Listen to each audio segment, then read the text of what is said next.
ना झेल पा रहे थे, ना भूल पा रहे थे, लेट गो नहीं कर पाए तो गिव अप कर दिया।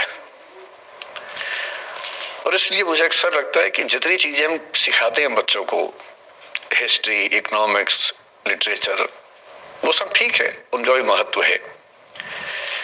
शायद उससे ज्यादा महत्व इस चीज का है कि ये समझे कि अपने इमोशंस को कैसे मैनेज करना है। जब जीवन में ऐसा लगे कि सब खत्म हो गया है, जब जीवन में लगे कि बहुत टॉक्सिक किस्म की लाइफ हो गई है, उससे बाहर कैसे निकलें, शायद ये सबसे महत्वपूर्ण लेसन होता है जो हम सबको सीखना चाहिए। मैंने कहीं से सीखा नहीं है, ना मैंने ऐसी किताबें पढ़ी हैं, हालांकि मैंने 2 किताबें मंगवाई हैं पिछले हफ्ते, पढ़ी नहीं है अभी तक, तो मैं किताबों के बेस पर नहीं जानता कैसे सीखते हैं, लेकिन जिंदगी से तुम सीख सकते हैं। इन कहानियों का सबका एक ही सार है, वजह अलग अलग है। एक व्यक्ति ने इसलिए अपना जीवन समाप्त किया कि वो रिश्ता उसके हाथ से छूट रहा था। एक ने इसलिए जीवन समाप्त किया कि रिश्ता बन गया था, पर समाज के दबाव, घर के दबाव मैनेज नहीं कर पाए। एक ने जिंदगी भर शादी नहीं की सिर्फ इसलिए कि वो पुरानी यादों को भूल नहीं पाया। अरे एक बार गलती हो गई तो हो गई, आगे तो संभावना जीवन में है भाई, क्यों इतना हावी रखने उस दिमाग के ऊपर। कुछ लोग देश की सबसे अच्छी नौकरी में होकर हर पैमाने पर सफलता की हर कसौटी पे खरा उतरने के बाद जीवन नहीं बचा पाए, क्योंकि दूसरों की नजर में आप बहुत सफल हो जाए, अपनी नजर में शून्य हो, तो फिर जीवन कैसे बने, जीवन कैसे बचे। इन सारी कहानियों का मूल भाव एक ही है, अगर आप खुद को हैंडल नहीं कर सकते तो दुनिया को क्या हैंडल करेंगे। दुनिया को हैंडल करने से पहले खुद को हैंडल करना सीखना पड़ता है, और उसका सबसे आसान जो रामबाण उपाय है उसको बोलते हैं द आर्ट ऑफ लेटिंग गो, जाने दो। वो अफसाना जिसे अंजाम तक लाना न हो मुमकिन, उसे एक खूबसूरत मोड़ देकर छोड़ना अच्छा। साहिर ने लिखा, प्रेम की दुनिया के बारे में साहिर से अच्छा कौन लिखेगा। तारुफ समझते, तारुफ मतलब परिचय, इंट्रोडक्शन। कहते तारुफ रोग बन जाए तो उसको भूलना बेहतर। अरे परिचय हुआ किसी से, आपकी भाषा में इंट्रो हुआ, यही बोलते हो ना आप लोग, इंट्रो हो गया, इंट्रो हुआ, दोस्ती हुई, बाद में लगा रहे यार ये तो ऊट पटांग आदमी है या ऊट पटांग लड़की है, छोड़ो फिर, ऐसा क्या लोड लेना है। तारुफ रोग बन जाए तो उसको भूलना बेहतर, ताल्लुक बोझ बन जाए तो उसको तोड़ना अच्छा। वो अफसाना जिसे अंजाम तक लाना न हो मुमकिन, उसे एक खूबसूरत मोड़ देकर छोड़ना अच्छा। बस करना यह है कि खूबसूरत मोड़ देकर छोड़ना है, हाथ में तेजाब की बोतल लेके नहीं। और आज की पीढ़ी का यह समझना बहुत जरूरी है कि छोड़ना भी अच्छे तरीके से हो सकता है। तो मैं उस बात पर आऊं उससे पहले थोड़ा संक्षेप में समझा दूं। मुझसे कुछ बच्चों ने पूछा इस बीच में कि जितना आसानी से आप बोल रहे हैं, क्या सच में इतना आसान होता है? कैसे छोड़ें उन चीजों को जो मन पर हावी हैं, उन इमोशंस के टर्मोइल को, उन इमोशंस की इंटेंसिटी को कैसे मैनेज करें? क्या सच में इतना आसान होता है? आसान तो नहीं होता है। मेरी उम्र में आसान है, आपकी उम्र में आसान नहीं होता है। मेरी उम्र में क्यों आसान है? क्योंकि ये सारा खेल हार्मोन्स का है, ये सारा खेल केमिस्ट्री का है। हम सब दरअसल बहुत सारे केमिकल्स, जिनमें से कुछ का नाम हार्मोन्स है, उन केमिकल्स और हार्मोन्स के बहुत सारे इंटरेक्शंस के रिजल्ट हैं।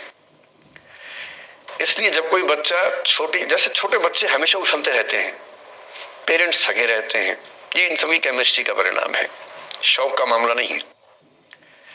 आपकी उम्र जो होती है किशोरावस्था और युवावस्था की शुरुआती उम्र में, मान के चलो कि आप सब लोग 17 से 22-23 के बीच के लोग हैं, बच्चे हैं।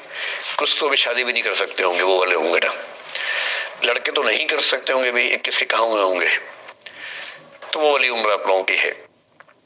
इस उम्र में इमोशंस का टर्मोइल, इस उम्र में इमोशंस का बिखराव इतना ज्यादा होता है कि संभालना बड़ा मुश्किल होता है।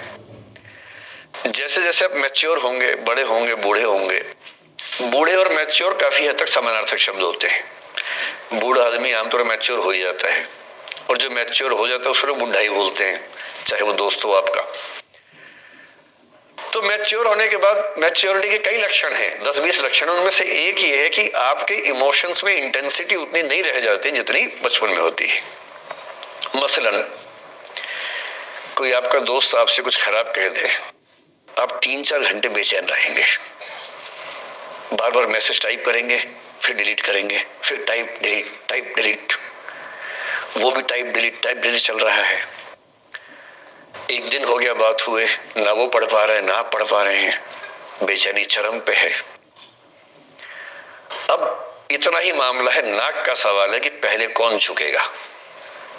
सारे संबंधों में स्तर इसी बात से तय होता है कि पहले कौन झुकेगा, और जो एक आध बार झुक गया वो जिंदगी भर झुकता है उसके बाद। इससे लोग शुरू में बहुत केयरफुल होते हैं कि झुकना नहीं है। 3-4 ज्ञानी पीछे बैठे ही होते हैं कि नहीं झुकना नहीं है, वो झुकेगा, वो झुकेगी, तू क्यों झुकेगा। इन ज्ञानियों से बचना बहुत जरूरी है, जिंदगी जहर बना देंगे आपकी। अब दोनों ईगो फाइट कर रहे हैं कि पंजा किसका गिरेगा, इस पे फाइट चल रही है। 2 दिन हो गए, 3 दिन हो गए, उसके बाद एक आदमी पिघल जाता है, उसको लगता है भाड़ में जाए यार, बात नहीं हो पा रही, तुम ईगो कर रहे हो। फिर वो फोन मिलाता है, ये भी फोन की इंतजार में 3 दिन से सो भी नहीं रहा बेचारा। हीरो बेशक बन ले पर बेचैन तो भाई। खटाक से फोन उठता है, अब दोनों कान में फोन लगा के रखिए, कोई नहीं बोल रहा, चुप। क्या बातचीत चल रही है सोचिए, एक भी शब्द नहीं, एकदम चुप। थोड़ी देर के बाद कंफर्म करने के लिए कि है भी या नहीं, एक बोलता है हेलो, मां से आवाज आती है कोई एक मैं थोड़ा ऐसी जोकर टाइप की बात करता हूँ, मुझे मोटिवेशनल स्पीकर ना समझे आप लोग, मैं ऐसी हंसी मजाकी करना आता है मुझे, वही मैं करता हूँ। लेकिन इससे आप ये ना सोचिए कि मुझे पढ़ाना नहीं आता, मैं पढ़ा भी लेता हूँ इसके लिए, मुझे वो भी आता है। लेकिन अभी क्योंकि आप बच्चे छोटे हैं तो मैं आपके साथ वैसी बात ही कर रहा हूँ। अब ये सब चल रहा है। अब इसमें अगर कोई एक व्यक्ति झुक गया, बात आगे हो गई तो हो गई, वरना कई रिश्ते ऐसे भी होते हैं जो इसी बिंदु पे खत्म हो जाते हैं कि तेरा भाई नहीं झुकेगा, भाभी झुकेगी, और उधर जीजू झुकेंगे, दीदी नहीं झुकेगी। जीजू झुकेंगे, दीदी क्यों झुकेगी, और ना जीजू झुक रहे ना भाभी झुक रही। और उस चक्कर में जो अभी बेचारा रिश्ता बना भी नहीं था, वही वो जमींदोज हो गया, वही वो खत्म हो गया। पर ठीक है, हो गया तो हो गया, भाड़ में जाए, ऐसा क्या है, डर किस बात का है इसमें। लेकिन मैं फिर भी आपसे कहूंगा, मेरी उम्र में क्या होता है, जैसे मुझे कोई फोन करे कि मैं आपसे बहुत नाराज हूं, तो मैं कहता हूं अच्छा ठीक है, कल बात करेंगे। नहीं, मैं आपसे बहुत नाराज हूं, मेरा दिल टूट गया है। मैं कहता हूं देखो मुझे नींद आ रही है अभी, let me sleep, we will talk tomorrow. You just do one thing, write down all the points and we will discuss in the morning. When I come to office, you come to my cabin and we will discuss. Don't worry, I'll find out the solution for you. कह रहे हैं आप कैसी बात कर रहे हैं, मैं ना सो पा रहा हूँ ना जाग पा रहा हूँ। तो मैंने कहा that is your problem. मैं तो सो भी रहा हूँ जाके, मुझे तो कोई दिक्कत नहीं हुई भाई। तो मैं तो ऐसा हो चुका हूँ कि दुनिया में कुछ भी हो जाए मुझे टाइम पे नींद आ जाती है, कुछ भी हो जाए। मतलब एक अब जैसे मेरी माता जी की मृत्यु हुई तो मुझे नींद नहीं आई कुछ दिनों तक, ठीक बात है, नहीं आनी चाहिए उस समय, तब भी आ गई तो फिर इंसान और पत्थर में क्या अंतर बचा, सीधी सी बात है। But keeping aside those rare instances, कोई कुछ भी कर ले हमें तो बढ़िया नींद आती है। और मैं ये कहना चाह रहा हूं, मैंने ये सीखा है अपने पिताजी से, और सीख सकते हैं इसको, ये केवल तुक्के की बात नहीं है, सीख सकते हैं। मेरे जो पेरेंट्स हैं, पिताजी और माँ, वो एक अनूठा कॉम्बिनेशन है।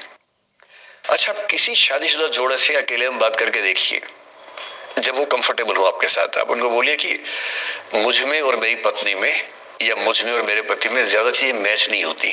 सीरियस होके बोलना, मजाक के मूड में नहीं, सीरियस मुंह बना के बोलिए, थोड़ा भरोसे में लेके। दुनिया का हर जोड़ा आपसे बोलेगा आप में तो फिर भी कुछ मैच होता है, हम में तो कुछ मैच नहीं होता, एक भी मैच। सारे जोड़े ऐसे ही चल रहे हैं। सबको लगता है कि उसका घर बढ़िया चल रहा है, मेरा ठीक नहीं चल रहा है, क्योंकि उसका घर आपने फेसबुक पे देखा है, अच्छी अच्छी फोटो देखी है। 24 घंटे में से जो 2 अच्छे मिनट आए थे उसमें ली गई 25 फोटो में से बेस्ट फोटो फेसबुक पे आई थी, और अपने घर में आप बाकी 24 घंटे में से 2 मिनट छोड़ के बाकी देख रहे हैं। तो दूसरे का घर हमेशा अच्छा लगता है कि यार लाइफ हो तो उनके जैसी हो। तो हमारे माता पिता भी स्वभाव उनका भी थोड़ा अलग रहा, सबका है, हमारा भी है।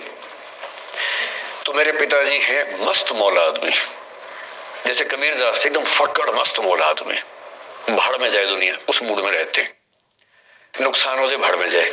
गीता का सार उन्होंने अपने मन में बिठा लिया है।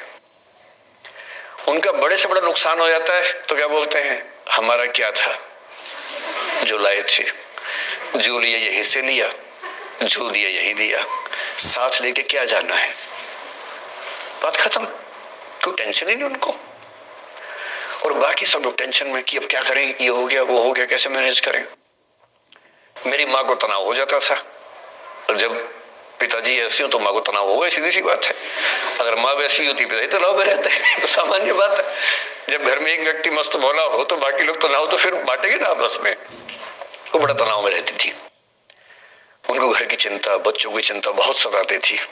पिताजी भी चिंतित थे बच्चों को लेकर, जैसे कोई पिता होता है, पर उनकी नेचर थी कि ठीक है देख लेंगे जो होगा, अरे देख लेंगे, अरे भाड़ में जाओ, उस मूड में रहते हैं, आज भी रहते हैं। मेरी माँ 73 की उम्र से कुछ महीने पहले चल बसी, उनका जीवन समाप्त हुआ। मतलब मुझे नहीं पता कि जीवन क्यों समाप्त होता है, क्योंकि बड़े बूढ़े कहते हैं कि हर व्यक्ति की सांस का इतिहास है, सांसें लिखी हुई है ईश्वर ने, उतनी सांसें मिलेगी। मुझे बहुत भरोसा इस बात में है नहीं, क्योंकि भगवान ऐसा क्यों करेगा कि जापान में सांसें ज्यादा लिखेगा और अफ्रीका में कम लिखेगा, भगवान ऐसा क्यों करेगा। और अगर सांसें पहले से लिखी हुई है तो हमारी जीवन प्रत्याशा क्यों बढ़ती जा रही है। अगर सांसें पहले से फिक्स हैं तो आजादी के समय से लेकर आज के 70 साल में जीवन प्रत्याशा लगभग 2.5-3 गुना बढ़ गई। और हम ये भी कहते हैं कि लोग खराब हैं। अगर लोग बुरे हैं तो जीवन छोटा होना चाहिए कर्मों के हिसाब से। लोग खराब हैं और जीवन बड़ा होता जा रहा है। तो मुझे उन मान्यताओं में बहुत भरोसा है नहीं कि सांसें लिखी हुई हैं। अगर सांसें लिखी होती तो मनुष्य की औसत आयु 25 साल से ऊपर नहीं होनी चाहिए थी, 25-30 मैक्सिमम। और हम 70-80 साल धूमधाम से जी रहे हैं। इसका मतलब है कि ये भगवान से ज्यादा इंसान ने लिखा है, मेडिकल साइंस ने लिखा है, वैज्ञानिकों ने लिखा है। और मैं ऐसा व्यक्ति हूं, मैं बहुत धार्मिक व्यक्ति हूं नहीं, और मैं इसको छिपाता भी नहीं हूं। मैं बहुत छिप छिप के बहुत जी लिया। मैंने ठान लिया कि मैं जैसा हूं वैसा रहूंगा। ना मुझे किसी पार्टी से मतलब है, ना किसी विचारधारा से मतलब है।